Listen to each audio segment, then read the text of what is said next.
Hi, I'm Amanda. I need to share what happened after my ex-husband Derek's death because people deserve to know what his family is capable of. Even now, it feels unreal how quickly everything spiraled into chaos. I was finalizing a deal on a beautiful beachfront property when the call came. Derek had suffered a fatal heart attack. My first thought wasn't him but our 8-year-old son Tommy, who was at school. Breaking the news to him was one of the hardest moments of my life. "But I just saw Daddy last weekend," Tommy whispered, clutching his stuffed bear. "He promised to take me fishing." "I know, baby," I said, holding him tightly as tears welled up. They weren't for Derek. Our marriage had ended 3 years ago when I caught him cheating. But for my son's heartbreak. My phone buzzed incessantly, mostly with messages from Derek's family. His mother, Barbara, the self-proclaimed queen of our town's social scene, was already planning an elaborate funeral. She never missed a chance to put on a show. That evening, over dinner, Tommy poked at his peas. "Mom, they're saying it's your fault." I froze. "Who's saying that?" "Aunt Nancy. I heard her talking to Uncle James at school pickup. They said mean things." My grip on the fork tightened. Nancy and James, Derek's siblings, had always despised me. They never thought I was worthy of their golden boy, even though I was the one who ended things after his betrayal. Later that night, my best friend and the sharpest lawyer in town, Sarah, called. "Amanda, you won't believe this. Barbara's been telling everyone you stressed Derek into a heart attack." "Are you serious?" I groaned. I barely spoke to him outside of Tommy's stuff. "She's on a warpath. James was at the country club spreading rumors that you were trying to squeeze more child support out of Derek before he died." I sank into the couch, exhausted. "That's ridiculous. I haven't even filed for modifications. I've been swamped with real estate." "Listen, the funeral's tomorrow," Sarah said. "Want me to come?" "Please," I sighed. "It's going to be a circus." And it was. Barbara arrived looking like she was accepting a Lifetime Achievement Award, with Nancy and James trailing behind her like loyal attack dogs. The funeral was barely over when Barbara announced that the will reading would take place immediately. Sarah leaned over and whispered, "She pushed for this. She's convinced everything's going to the family." As the lawyer read Derek's will, the room fell silent. As per Mr. Derek Mitchell's final wishes, the majority of his estate, including the family business shares and primary residence, will be held in trust for his son, Thomas Mitchell, until he reaches the age of 25.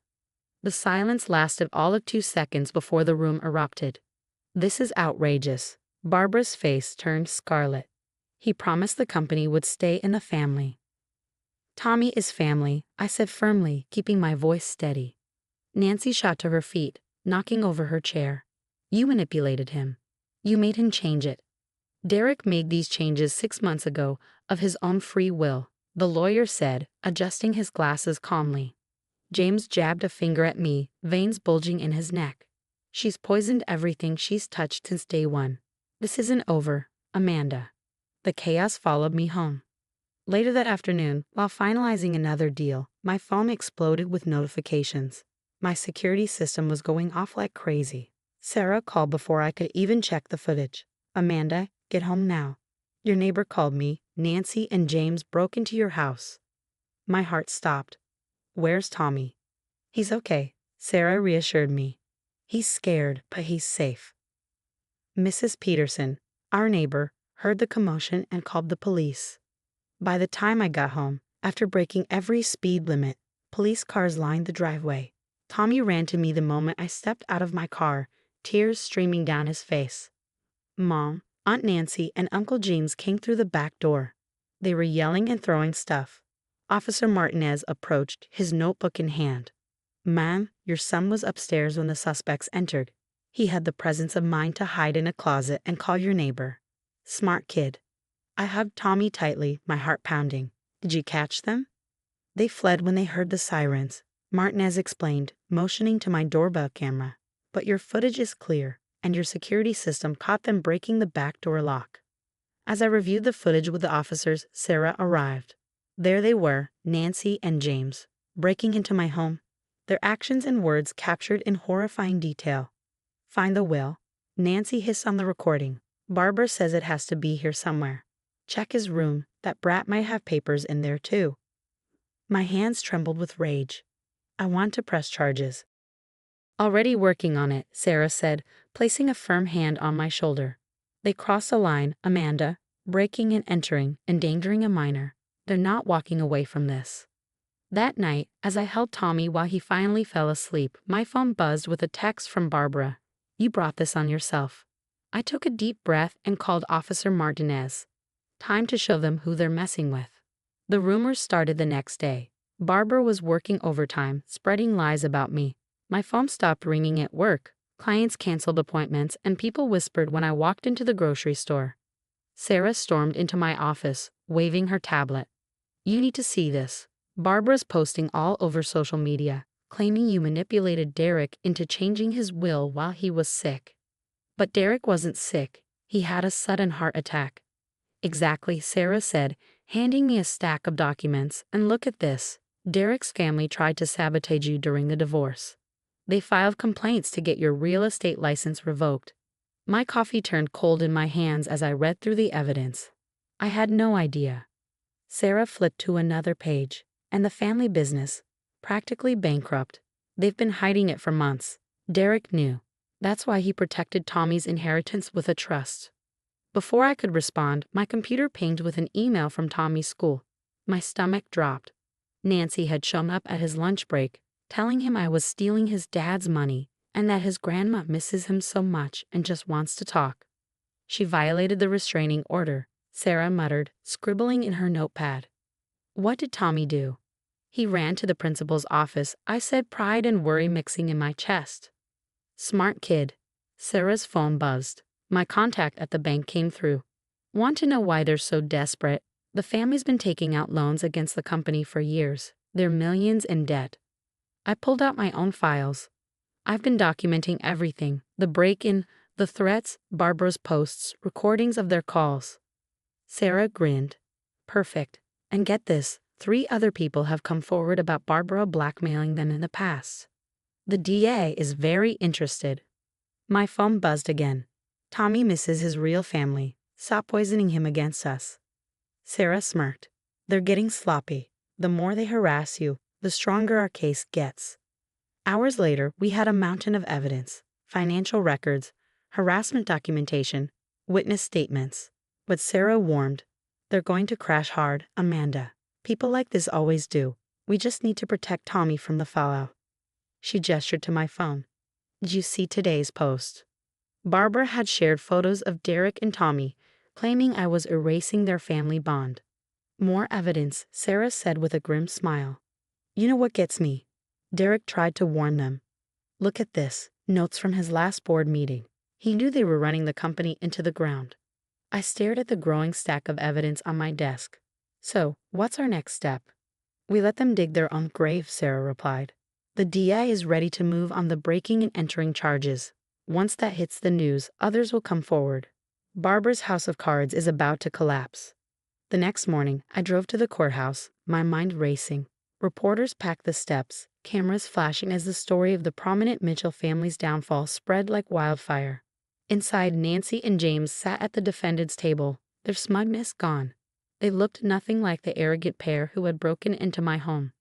This wasn't just justice, it was a reckoning. The defendants knowingly violated a restraining order, broke into my home, and endangered a minor child. The state sought the maximum penalties, and the evidence was undeniable. In the courtroom, the security footage played on massive screens, showing Nancy and James ransacking my house while Tommy hid upstairs. The audio captured their chilling voices plotting to find and destroy Derek's will. Their pale faces betrayed their panic as the judge listened intently. 2 years, Sarah whispered as the judge handed down the sentence, plus 5 years probation and strict no-contact orders. But the courtroom drama wasn't the only bombshell of the day. Across town, Barbara's business partners stormed into her office, armed with evidence of financial misconduct. She had been forging documents and moving money to cover the family's spiraling debts. By sunset, she was voted out of her own company. Later, my neighbor texted me photos from the country club. Barbara had shown up for her usual lunch, only to be turned away. They'd revoked her membership. When she caused a scene, security had to escort her out. That evening, Tommy and I settled into our new home on the other side of town. The security system was state-of-the-art, And our neighbors knew nothing about the Mitchell scandal. "Mom, is Grandma Barbara going to jail too?" Tommy asked over a slice of pepperoni pizza. "No, honey, but she lost her company and all her friends. Sometimes that's an even worse punishment." "Good," Tommy said firmly. "She was mean to you. Dad wouldn't have liked that." The local news couldn't get enough of the Mitchell family's downfall. Barbara, once the queen of high society, was now a pariah. Her former business partners unearthed years of fraud, and the DA began building a civil case. Meanwhile, Nancy and James were headed to prison. Sarah called with updates almost daily. "You'll love this. Remember those people Barbara blackmailed? They're all filing lawsuits. She'll be in court until she's 90. 3 months later, life felt completely different.